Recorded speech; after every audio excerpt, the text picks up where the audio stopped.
Boa noite a todos. É com satisfação que estamos aqui para mais uma doutrinária da nossa Casa da Esperança. E vamos começar a nossa atividade elevando o pensamento em oração, buscando a presença dos mensageiros espirituais, buscando sintonizar com esses mensageiros, para que eles nos tragam luz, harmonia, tranquilidade no coração. Que possamos agradecer a Jesus por essa possibilidade de estarmos aqui estudando o Teu Evangelho, conhecendo as lições do Cristo e, sobretudo, trazendo essas lições para o nosso dia a dia, para a nossa vida, para a nossa prática cotidiana, a fim de que possamos sempre trilhar pelos caminhos da vida em busca da transformação do nosso crescimento espiritual. Que Jesus possa nos envolver em harmonia nesses instantes, permitindo que o Teu amor esteja sempre presente em nossos corações. Que assim seja. Vamos para a leitura do Evangelho. Capítulo 17, Sede Perfeitos, Instruções dos Espíritos, o Dever, Lázaro, Paris, 1863. O dever é a obrigação moral, primeiro para consigo mesmo e depois para com os outros. O dever é a lei da vida. Encontramo-lo nos mínimos detalhes como nos atos mais elevados. Quero falar aqui somente do dever moral e não do que se refere às profissões. Na ordem dos sentimentos, o dever é muito difícil de ser cumprido, porque se encontra em antagonismo com as seduções do interesse e do coração. Suas vitórias não têm testemunhas e suas derrotas não sofrem repressão. O dever íntimo do homem está entregue ao seu livre-arbítrio. O aguilhão da consciência, esse guardião da probidade interior, o adverte e sustenta, mas ele se mostra frequentemente impotente diante dos sofismas da paixão. O dever do coração, fielmente observado, eleva o homem. Mas como precisar esse dever? Onde ele começa? Onde acaba? O dever começa precisamente no ponto em que ameaçais a felicidade ou a tranquilidade do vosso próximo, e termina no limite que não desejaríeis ver transposto em relação a vós mesmos. O dever é o resumo prático de todas as especulações morais. É uma intrepidez da alma que enfrenta as angústias da luta. É austero e dócil, pronto a dobrar-se às mais diversas complicações, mas permanecendo inflexível diante das suas tentações. O homem que cumpre o seu dever ama a Deus mais que as criaturas, e as criaturas mais que a si mesmo. É a um só tempo juiz e escravo da sua própria causa. O dever se engrandece e esplende sob uma forma sempre mais elevada em cada uma das etapas superiores da humanidade. A obrigação moral da criatura para com Deus jamais cessa, porque ela deve refletir as virtudes do Eterno, que não aceita um esboço imperfeito, mas deseja que a grandeza da sua obra resplandeça aos seus olhos. Fica para a nossa reflexão e nós vamos dar continuidade ao estudo do livro Jesus no Lar, hoje o capítulo 19, a receita da felicidade. E quem vai nos trazer as informações sobre esse tema é a nossa amiga Jamile. Boa noite a todos, bem-vindos novamente ao estudo da Casa da Esperança, que fala sobre o livro Jesus no Lar. Sejam todos bem-vindos. E a gente vai dar continuidade a esse estudo desse livro tão importante, que foi psicografado, por Chico Xavier, do espírito Neio Lúcio. E ele traz umas abordagens bem pertinentes para as nossas reflexões. E a de hoje não fica fora. Ele fala sobre a receita da felicidade. É o título, né? E aí a gente já começa a se perguntar, qual seria a receita da felicidade? O que nos faria realmente felizes nesse mundo terreno? O que nos deixaria cheios de plena felicidade e gozo? Se a gente fosse sair perguntando, nós teríamos diferentes respostas, porque cada um acredita que a felicidade está exposta ou no bem material, ou na saúde, ou no convívio com a família, ou por possuir muito dinheiro. E para você, o que seria a felicidade? Você já se indagou como seria essa felicidade? O que te faria realmente feliz? E é nesse discurso entre Tadeu e Jesus que ele vai falar um pouquinho sobre isso, nos trazer uma reflexão profunda.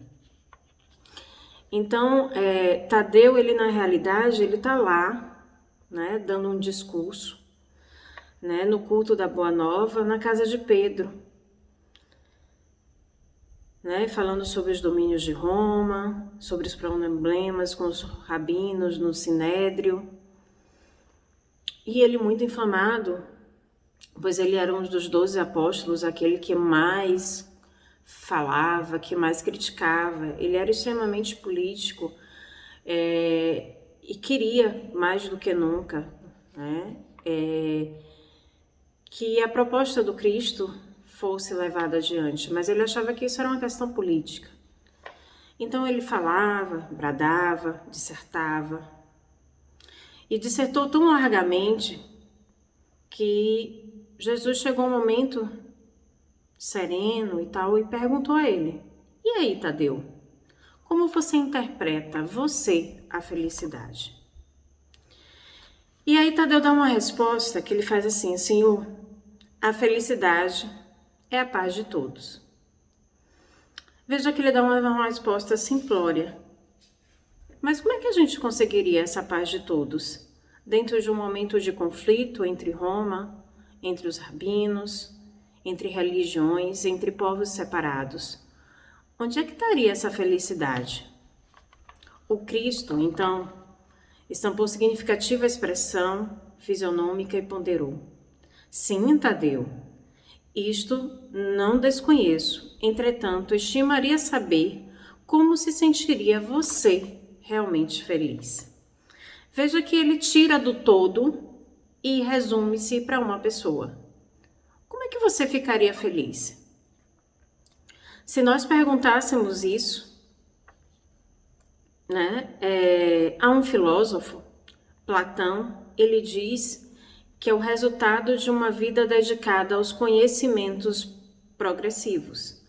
Ou seja, o conhecimento vai me trazer a bondade e da bondade traz a felicidade. Aristóteles, ele responderia que é o equilíbrio e a harmonia. Praticando bem, é o maior bem desejado pelo homem, é a felicidade. Aristóteles já dizia que essa felicidade é um bem que a gente vem procurando há muito tempo. E por que nós não encontramos essa felicidade? Dentro do Evangelho já se sabe lá que está escrito que a felicidade não é deste mundo. Mas Tadeu, que é Judas, né, ele faz uma interpretação bastante curiosa. Ele fala assim: mestre, suponho que atingiria a suprema tranquilidade se pudesse alcançar a compreensão dos outros. Desejo para esse fim que o próximo me não despreze as intenções nobres e puras. Sei que erro, muitas vezes, porque sou humano. Entretanto, ficaria contente se aqueles que convivem comigo me reconhecessem o sincero propósito de acertar.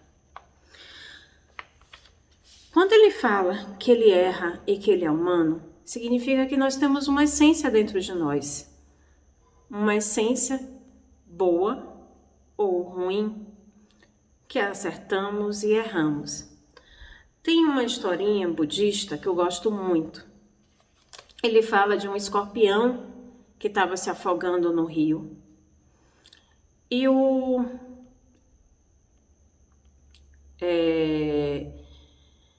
E aquele senhor, vendo ele se afogando e tal, ele faz assim: vou ajudar. E o rapaz que estava acompanhando ele fez: não faça isso. Ele é um escorpião. E aí ele faz assim: não, mas eu vou ajudar. E aí ele retira esse escorpião da água. E mesmo assim que retira, o escorpião vai lá e pica ele. Que o que estava acompanhando, eu não disse que ele iria te picar. é da natureza, é da essência do escorpião picar, fazer o mal. E aí ele retornou para o homem e disse: e é da minha natureza fazer o bem, independente de para quem seja. Nesse momento, a gente percebe que existe uma essência dentro de nós. E que essência é essa? Você lembra que Platão falou sobre conhecimento? Guarda essa palavrinha. No Livro dos Espíritos, ele pergunta: o que se deve entender por lei natural? A lei natural é a lei de Deus. É a única verdadeira para a felicidade do homem. Ela lhe indica o que deve ou não fazer.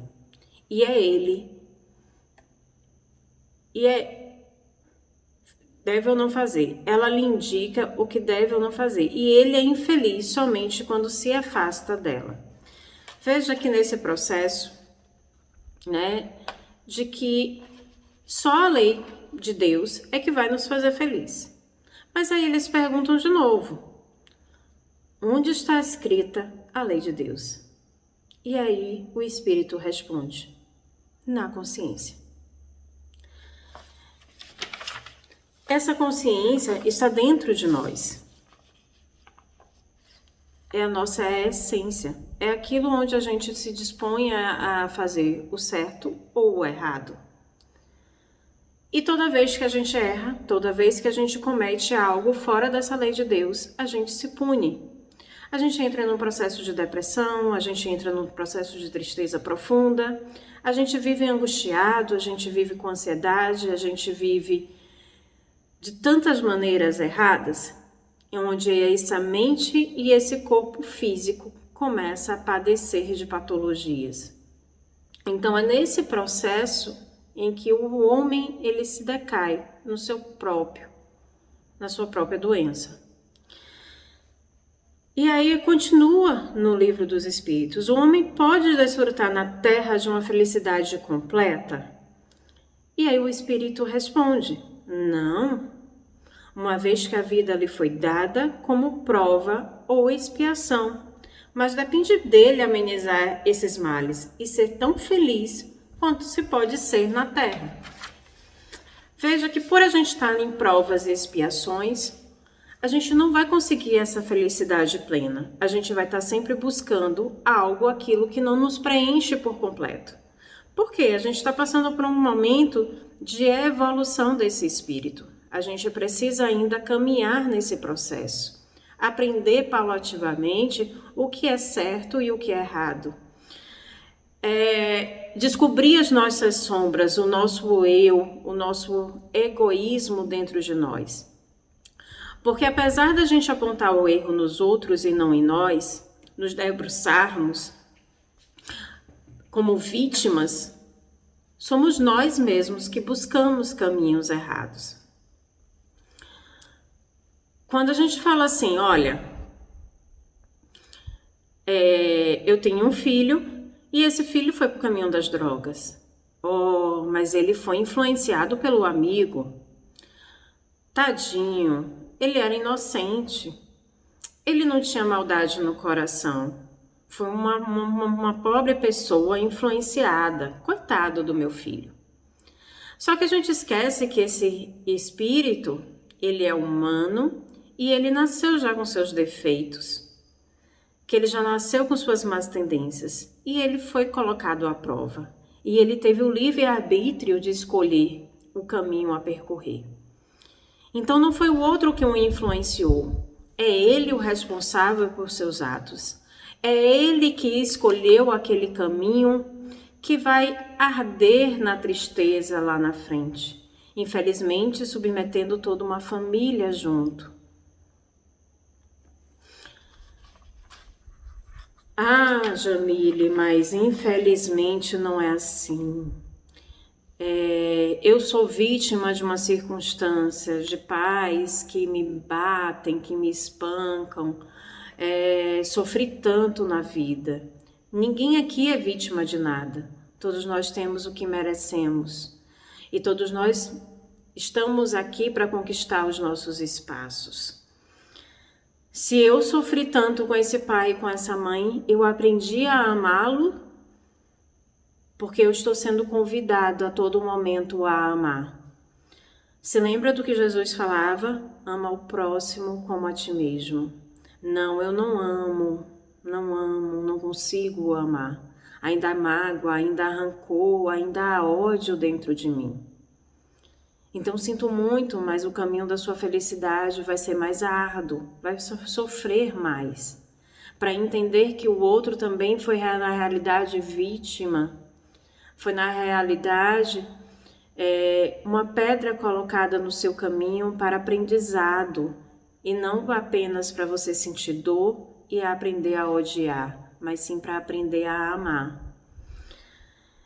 Então, quando esses conhecimentos vão caindo como fichinhas dentro de nós, fazendo reflexões de quanto a gente ainda é humano e quanto a gente ainda precisa aprender a andar nesse caminho para alcançar a felicidade.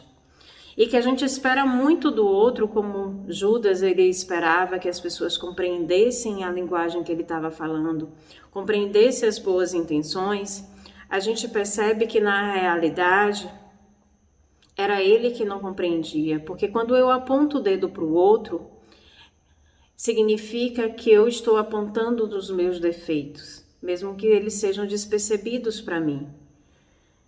Então eu estou na realidade dizendo: eu não compreendo você, eu não ouço você, eu não estou aí para o que você sente. E ele vai falando isso com muita propriedade, mas sempre colocando a culpa no outro. Perceba, né? Ele fala: desejo para esse fim que o próximo não despreze as intenções nobres e puras que eu tenho. Sei que erro, muitas vezes porque sou humano, entretanto ficaria contente se aqueles que convivem comigo me reconhecessem um sincero propósito de acerto. Veja que mesmo errando, ele tem um propósito. Ele quer acertar e como tantos de nós às vezes queremos acertar. E quando a gente erra, a gente quer que o outro passe a mão na cabeça da gente. Que fale: eu entendo você, eu perdoo você, tá tudo certo. Não precisa ficar chateado. Mas quando o outro não compreende, poxa, por que não me entendem? Eu tentei acertar, sei que errei, estou aqui pedindo desculpas, estou aqui tentando ser humilde de coração. Mas quando o outro erra comigo, eu não tenho essa humildade, eu não tenho essa sinceridade, eu não tenho essa complacência, eu não tenho o jeito de perdoar e de limpar o coração das mágoas que ele carrega. Ele fica pesado, ele fica denso, fica como uma pedra bem bruta, né? Tão dura, tão enrijecida.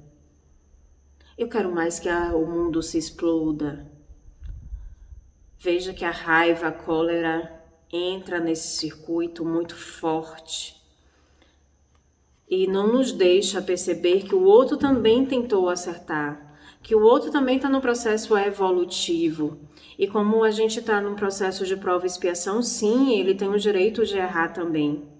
Ele também tem o direito de ter as suas intenções boas, mas que não foram tão boas assim, porque no meio do caminho não saiu dentro dos propósitos que ele queria e acabou dando errado. Mas o erro conta muito mais. As pessoas têm mania de dizer que para se conquistar uma amizade vale anos, mas para perder ela basta segundos, ou até um segundo apenas. Então, como é que eu quero que o outro olhe para mim e me encare como uma amiga, que saiba que eu sou humana, que eu erro, mas na hora que o outro erra, eu desconstruo essa figura em apenas um segundo. Onde eu estou muito mais para julgar, muito mais para condenar, do que para amar, do que para fazer as pazes, do que para viver o bem. Solicito um mundo onde eu não consigo viver ele dentro de mim. Judas continua: falando. Respiraria abençoado júbilo se pudesse confiar em meus semelhantes, deles recebendo a justa consideração de que me sinta credor, em face da elevação de meu ideal. Suspiro pelo respeito de todos para que eu possa trabalhar sem impedimentos. Regozijar-me-ia se a maledicência me esquecesse. Vivo na expectativa da cordialidade alheia e julgo que o mundo seria um paraíso se as pessoas da estrada comum se tratassem de acordo com meu anseio honesto de ser acatado pelos demais. A indiferença e a calúnia doem-me no coração. Creio que o sarcasmo e a suspeita foram organizados pelos espíritos das trevas em tormentos das criaturas. Veja que ele coloca aqui um bocado de sombra que nós temos humana, né? O sarcasmo, né? A questão do julgo, da maledicência, a questão de você ser egóica, olhar só para si, né? Não compreender o outro, não ter a paz e o amor de olhar para o outro com caridade, com respeito e fraternidade que tanto é solicitado. Então, nesse momento, ele coloca aqui todos os tormentos como se fossem espíritos das trevas que nos circundassem. Sendo que a maior treva que nós temos somos nós mesmos, dentro de nós. Essa treva que escurece as nossas vistas, nos empobrece quanto espíritos. Porque deixamos ela crescer, nós alimentamos ela a tal ponto de matar até o que há de bom e belo dentro de nós. Porque aquilo que fica é apenas o sentimento de que o mundo é ruim. E quantas vezes a gente pensa assim, que não vale mais a pena? Conheço várias pessoas que me falam isso todos os dias. Ai, eu tô tão descrente nesse mundo, que se ele acabasse hoje não faria falta nenhuma. Perdem a fé no futuro, a confiança no amanhã. Esquecem que somos espíritos imortais e como espíritos imortais que somos, é o nosso dever a caminhada, é o nosso dever ir à frente. Passar por todos esses percalços, sim, retirar de tudo o proveito. Eu sempre falo que a vida da gente é uma grande régua, com o lado negativo e o lado positivo. A única coisa separando é um zero que é neutro, esses dois lados. Se eu dou mais credibilidade e gosto de andar muito mais pelo lado negativo da reta, a escolha é minha. Mas se eu tenho fé, eu tenho consciência de dias melhores, eu acredito no propósito de Deus, com certeza os meus passos vão andar muito mais pelo lado positivo da régua, fazendo com que eu pense, raciocine, tenha fé, acredite. Porque não adianta só rezar e orar e falar, Pai, eu entrego nas tuas mãos a minha vida. Se num primeiro momento de testar, que é colocado sobre nossas vidas, eu recuo e coloco passos para trás. Não, Deus não gosta de mim. Deus não me ama. Deus ama a todos indistintamente. Somos todos filhos e centelhas divinas dele. Fomos criados por ele. E a maior expectativa é que nós caminhemos dentro desse conceito de amor, de compaixão, as leis de Deus, as leis morais que nós temos dentro de nós tão fortes e que muitas vezes fugimos, né? E muitos ainda retiram as suas próprias vidas por não acreditar. Não acreditar que existe o amanhã, não acreditar que existe vida após a morte, e sofrem sofrem muito mais por terem retirado as suas vidas do que ter continuado com ela e ter feito a fé que é necessária para se levar adiante. E aí Judas continua: a impiedade é um fel quando dirigida contra mim. A maldade é um fantasma de dor quando se põe ao meu encontro. Em razão de tudo isso, sentir-me-ia venturoso se os meus parentes afeiçoados e conterrâneos me buscassem, não pelo que aparento ser nas imperfeições do corpo, mas pelo conteúdo da boa vontade, que presumo conservar em minha alma.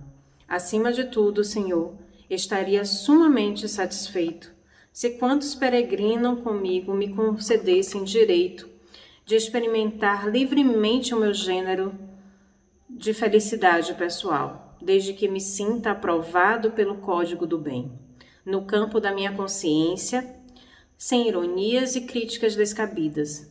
Resumindo, mestre, eu queria ser compreendido, respeitado e estimado por todos.